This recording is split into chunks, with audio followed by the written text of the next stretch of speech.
I am genuinely shocked by how much I like this device. This is the GooLoo GTX280. Why? Guess why? This thing is really interesting. Let me tell you about a couple of things and then we'll go through some stuff about it. So first things first, this is not a solar power station, but I consider it to be a portable power station. You might say, well, where's the outlets and stuff on it? We'll get to that in a second. 280 watt hours on this dip. It has various cool little ports. It has USB-C, quick charge USB-A, regular charge USB-A, and it has a 5521 port on it. And on that 5521 port, I'm excited that it's a standard style port. I hate these non-standard. I'm going to say they're non-standard because I like 5521, 5525, and 8mm because that gives me a lot of flexibility with what I can do with the device. I love to have a USB 5521 male-to-male cable. I also have some other things that have 5521 on them. It's just really flexible. It also has a trick up its sleeve, but we'll talk about that a little later. It comes with a carabiner. I don't know why I wouldn't trust this little carabiner to do anything or hold anything up. I guess you could strap it to a backpack or something like that, but nah, not for me. It also comes with a USB-C to USB-C cable rated at 100 watts. I love when accessories come like that. It's always cool to add more 100 watt capable cables to my little repertoire. It also comes with a USB-A to USB-C charging cable, which I believe is capable of quick charge. And it came with a little sleeve to slide it in, but I don't care about stuff like that. But it came with it. This thing weighs about 4.5, 4.6 pounds. It has a lithium polymer battery in it. I don't know much about lithium polymer batteries. The interesting thing about that is they have it rated up to 1,000 cycles. It's like, listen, I don't know if that's true. But that's what they said. That's what I'm telling you. The USB-C port on this dip is bi-directional, which is really cool. I only have one other power station that can take in 100 watts from USB-C, and that's my Energizer P320. So now I have a second one that I can power dump into, which is really cool. Now, this thing also has a 12-volt socket. Interesting voltage. I don't know about this regulation on this voltage. I'm going to dare to say that it's not regulated, but it starts off at a very high voltage. I plugged a little 12-volt USB-C adapter into it. You know, stuff you charge your cell phones from in your car. It has a voltage readout on it, and the voltage was showing like 15.1 volts, which is interesting. So I have to drain it down. When I drain it down, I'll let you know down here how much the voltage ends up at because I have to go through that process. Right now it's at about 73%, so I need to get it down to about 20% and see what the voltage is like. All right, it's at 13.9 volts. And dang, it just turned off at 13%. So it's not regulated, but the voltage is so high, you probably wouldn't have an issue with anything that needed 12 volts. The thing that makes this a power station is the fact that it comes with this little cool accessory. All this is a little 12 volt to AC inverter. It has a USB-A quick charge on it. It also has a very interesting USB-C port. It's very weird. I'll tell you about it in a second. It also has the, AC inverter. The thing is rated for 120 watts. It is modified sine wave. 120 watts, it being modified sine wave is not really a big deal. You'll probably plug like laptop chargers into this and cell phone chargers and things like that. So you have to avoid sensitive equipment, but I'm not sure what kind of sensitive equipment you would be using at 120 watts. The surge is 150. I don't really care about surge. This USB-C port, it's rated at 30 watts. Now I was originally confused because they say you can charge this from this at 100 watts. They also say in the booklet that it charges at 100 watts at some proprietary USB-C protocol, which is interesting. I think that the interesting protocol is in this particular thing because this will charge from 100 watts from anything that pumps out 100 watts. So it has to be this that's weird, the USB port on here. So other than that, I'm going to say this thing is rated at about 30 watts. Another cool thing about this little modified sine wave inverter, it is what it is. It plugs into the 12 volt, but it has a 12 volt pass-through on the other side. So you could get and still use other things if you have other adapters to plug into here.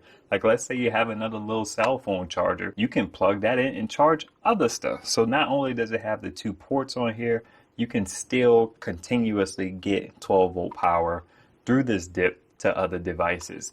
And you can use this wherever you want to. Plug it into your car, do whatever you want. Thug life, right? Here's the thing that's most interesting about this, right? This is considered to be a power station.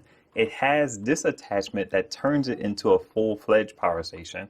Doesn't take solar in, but you can charge it from a solar panel if that solar panel has USB-C. Not many panels have USB-C, so that's just, I'm looking at the complete wrong place. I never thought that I would like this form factor, because what it does for me is it gives me the ability to charge up cell phones, my laptops, my wife's laptop, with just having this around instead of a handle and all of that. And what's interesting about that as well, I have often thought about whether or not I would like a power station to not have a handle on it. The new EcoFlow River 2 does not have a handle on it in a traditional sense. That's interesting, but we're not going to get into that. I'll enjoy thoroughly grabbing this dip, 280 watt hours, matched very comparatively with all of the other 300-ish watt power stations that I have, and it's in this particular form factor. I'm sorry, I forgot to mention that it does have a really nice diffused light on this. It's really cool to have this particular feature. I have a use case for it where I could put it in my kids' room and it gives some light off for them. The only downside that I like is you can't stand it up because all of the plugs are right here on the back. So you can't stand it up and have the light shine out into the room like I would like it to do. But it has it nonetheless. You lay it down, it's a little less efficient because shining a light up at the ceiling, if your ceiling is white, it allows more illumination to go into the room because that light is bouncing off of that white background. I don't like these flaps. I'm not a fan of this stuff. After I do this review, I may pull these off. I don't think they offer any waterproof sealing. I didn't see anything about that.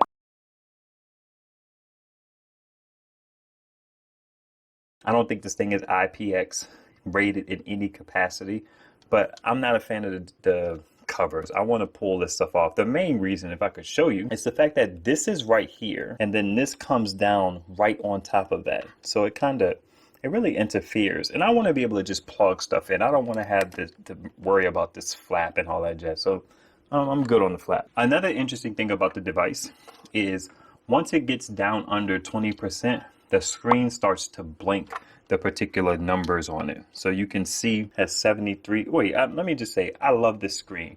Screen is huge. It shows watt outputs on it. I think that that's dope, considering that this is essentially a big old power bank.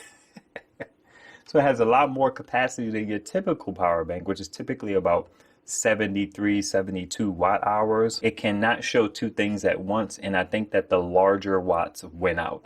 I haven't done a whole lot of testing on this, but I did plug it in, charge it, and it was putting out 12 watts. And then when it started to charge, I saw that that number just went up past that, up to like 160 something or something like that. So I don't know if it's cumulative or it's not. So let's talk about this other feature that it has. It does have a low power mode feature. If you press both of these buttons at the same time, you can put it into a low power mode, where if you're charging things like Bluetooth headphones or little adapters, things like that. So if it is charging at like a watt or 2 watts, it won't turn off automatically. My understanding is this dip, if it's not pulling power through, it will turn off quickly. The other feature that really caught me off guard when they offered to send this to me is the fact that it is a battery charger for your car. So it has the ability to push out enough power to jumpstart your car if your car battery needs to be charged, if it's dead. I have had situations recently where a couple times I've had to reach out to my neighbors because they're into cars. They've had those little chargers, but now I have my own thing. It comes with these really cool beastie looking battery clamps. Those plug right into here. I mean, look at them. They're massive. And then you have your boost button right here that you would press. The device will then tell you ready. I think you press and hold it to get it into a ready state. And then you would connect it. You follow the instructions and all of that jazz, but it can charge your battery. I think that that's another really dope feature. Now, I want to talk about the implications of this battery and some of the real world uses that I have. I don't always want or need a power station with the inverter inside of it. This is kind of proven to me that it is good to have a form factor that has the inverter separate. I'm not saying that that's the way we should go. We really get into inverters so that we can power stuff from the wall.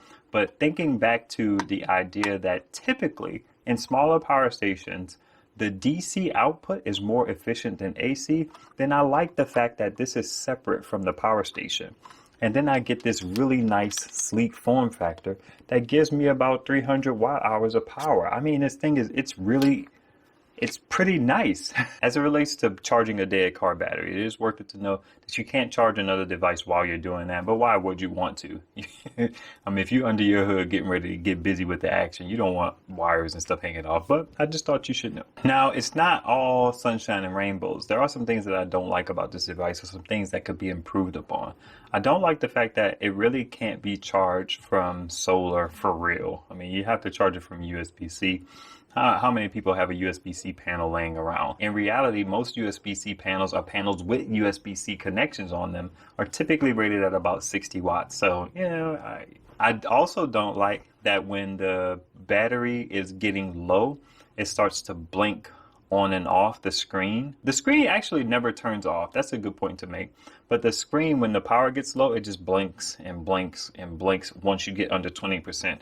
I feel like that's more appropriate for like 15%, 10% really, for the screen to start doing that. I don't like the fact that the screen does that at any rate, but I do like that it does have a low power indicator of some sort. Also, there's only one USB-C port. I would have loved to see like 2 USB-C ports on here, maybe a 100 watt bidirectional and another 60 or even a 30. 60 would be better. It doesn't even have to be bidirectional, but a 60 watt USB-C PD port, a second one, would have been greatly appreciated instead of the 2 old school charging ones. I don't know why they still put these slow charge and quick charge on the same device, as if the quick charge is not backwards compatible. I don't know what people are thinking. And also, even though I do love this little form factor, it is a little big, it is a little unwieldy, but it's better than compared to most other power stations in terms of form factor.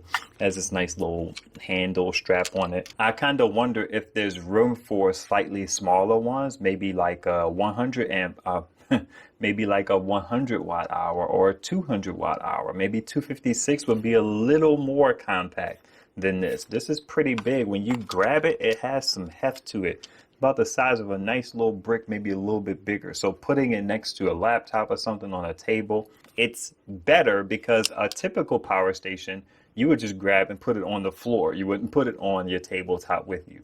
This one can be easily tossed on a tabletop.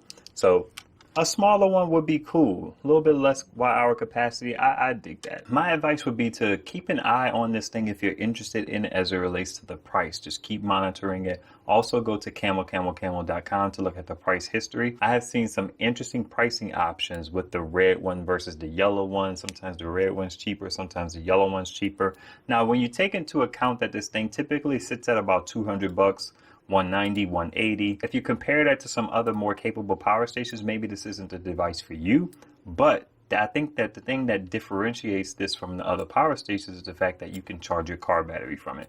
I kind of give it some credit there and a little leeway to be priced kind of comparatively with a lot of these power stations we know and love, especially right now at the time of this recording. Question for you: what's the highest PD USB-C output you've seen on a portable solar panel?